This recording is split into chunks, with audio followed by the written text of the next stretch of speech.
ওই দূর দিগান্তে নীলিমা আকাশ, সুজলা সুফলা ফসলের মাঠ, ছায়াঘন বৃক্ষের সাজানো পাতার থর, তারই মাঝে জাতির চেতনার উদিত সূর্য। উদিত আকাশে আবার চেতনার সূর্য ভাসে। আঁখি দুটি সেখানে চেয়ে দেখি বারে, মিশিয়াছে যেখানে এই বাংলার মুখ। টুঙ্গিপাড়া গ্রামে শেখ পরিবারে যে ছেলের জন্ম 1920 সালের 17ই মার্চ, দিবাগত রাতে সেদিনের বুধবারে মাতা সাহারা খাতুনের ঘরে পিতা শেখ লুৎফর রহমান আদরের ছেলেকে ডাকিত খোকা বলে। সহজ সরল প্রকৃতির রঙে বেড়ে ওঠা সে ছেলে অথই নীরের অবগাহনে প্রস্ফুটিত এবং উর্বর ভূমির কাননে সৌরভ ছড়ানোর একটি ফুল। যে ফুল কত ঘাত প্রতিঘাতের মাঝে এক প্রান্তের থেকে আর এক প্রান্তে ব্যস্ত রানার চলেছে ছুটে। দিনের পরে রাত, রাতের পরে দিন, অনাহারে অর্ধহারে, কিনার না পাওয়া শানিত স্রোত, তবু না ধৈর্যের চ্যুতি অনেক দূরের নদীপথে।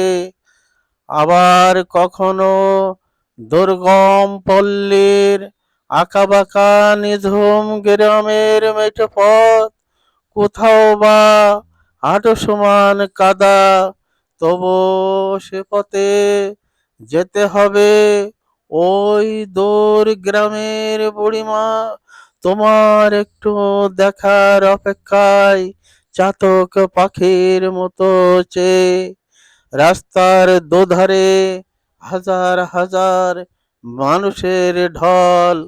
আবার কখনো উত্তাল রাজপথে মিলিটারি শাসনের বিরুদ্ধে মহানায়কের ভূমিকায় জনতার।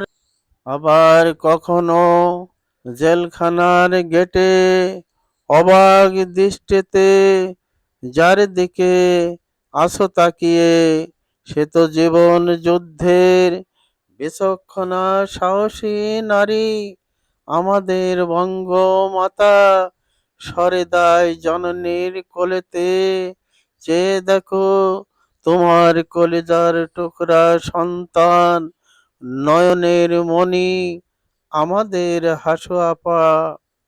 এ ধরায় ধরা দিতে আসেনি সে, শান্তি নামের এতটুকু সুযোগ না পরিবার পরিজনের মাঝে। অমানিসার কালো আধারে যখন স্বদেশের মাটিতে পরাধীন বাঙালি জাতির অন্বেষ বেভোর তন্দ্রাতে, তখনই ভেসে এলো যার কণ্ঠ ইথারের তরঙ্গ হতে। এবারের সংগ্রাম মুক্তির সংগ্রাম, এবারের সংগ্রাম স্বাধীনতার সংগ্রাম। কে বলেছে তুমি নাই? তুমি আছো তোমার সৃষ্টিতে, তুমি আছো তোমার কৃষ্টিতে। উল্কার গতিতে ছুটে আসা যে মানুষ 7ই মার্চের ঐতিহাসিক রেসকোর্স ময়দানে স্বরচিত অমর কবিতা খানি লাখ লাখ জনতার মাঝে একে একে শোনাতে দেবে রাখা দাবানলের কণ্ঠস্বর গগন ভেদিয়া উঠিল তার আকাশ চুম্বী লেলিহানের শেখা। কে বলেছে তুমি নাই? তুমি আছো তোমার সৃষ্টিতে, তুমি আছো তোমার কৃষ্টিতে। বৈশাখী মেঘের বজ্র ধ্বনি, বনপতি সিংহের কম্পিত হুঙ্কার, ধেয়ে আসা বঙ্গোপ সাগরের মহাগর্জন। জয় বাংলা।